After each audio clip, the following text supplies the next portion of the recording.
সাহিত্য সম্রাট বঙ্কিমচন্দ্র চট্টোপাধ্যায় বন্দে মাতরম রচনার ১৫০ বর্ষ পূর্তির সূচনা পর্বে ১৫০ কণ্ঠে বন্দে মাতরম অনুষ্ঠানের আয়োজন করেছে ভারত মাতা সেবা সমিতি।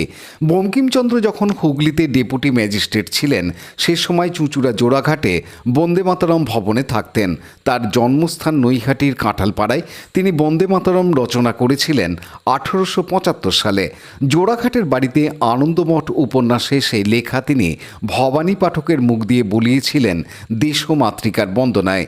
সেই সৃষ্টিতে সুর আরোপিত হয়েছিল আরও কিছুদিন পর জোড়াঘাটের বাড়িতেই। সেই গীত ভারতের রাষ্ট্রগীতে পরিণত হয়। দেশের স্বাধীনতা আন্দোলনে বন্দে মাতরম দেশবাসীকে উদ্বেলিত করেছিল। সেই গীত রচনার ১৫০ বছর পূর্ণ হচ্ছে এবছর। একটি সূত্র মতে ২০ ডিসেম্বর ১৮৭৫ বঙ্গদর্শন পত্রিকায় প্রথম বন্দে মাতরম ছাপা হয়েছিল। তাই ওই দিন ভারত মাতা সেবা সমিতি নানা অনুষ্ঠানের আয়োজন করবে বলে জানান সেবা সমিতির পক্ষে সুবীর নাগ। আগামী ২২ জুন জোড়াঘাটে বন্দে মাতরম ভবনে পালিত হবে অনুষ্ঠান। সকাল থেকে দেশাত্মবোধক অঙ্কন প্রতিযোগিতা, তারপর বিকেল ৫টা থেকে ১৫০ কণ্ঠে বন্দে মাতরম গান করবেন ১৫০ শিল্পী, কবি, সাহিত্যিক, গুণীজনরা উপস্থিত থাকবেন। আজ এ বিষয়ে চুঁচুড়ায় প্রেস ক্লাব অব হুগলির সভাঘরে সাংবাদিক সম্মেলন করেন ভারত মাতা সেবা সমিতির পদাধিকারীরা। ছিলেন চিকিৎসক গবেষক অক্ষয় কুমার আড্ড, সুবীর নাগসহ বিশিষ্টজন। জাতীয় সঙ্গীতের সৃষ্টির ১৫০ বছরকে আমরা স্মরণ করছি। সঙ্গীতের দুটো ভাগ থাকে, একটা হচ্ছে তার গীতি অংশ, একটা সুর অংশ।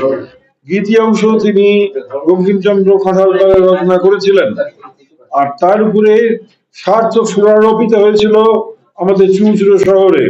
সেই সুর বঙ্কিমচন্দ্র অনুমোদন করেছিলেন এবং সেটা আনন্দমঠে ছাপা হয়েছিল।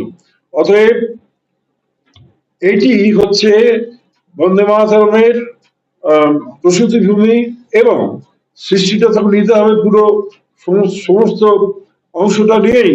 কাজেই এটা তার বন্দে মাতরমের ১৭৫ বছর, ১৫০ বছর, সরি ১৫০ বছর। সেই উপলক্ষে কি এই অনুষ্ঠান হচ্ছে? সেই উপলক্ষে অনুষ্ঠান তো এটা করা হচ্ছে স্বদেশ চিন্তাকে প্রভাবিত করে। আশা করি সেটা মানুষকে স্পর্শ করবে। পানু পালের report, Hooghly TV. Like, share, subscribe করুন হুগলি টিভি। খবর এখন বুক পকেট।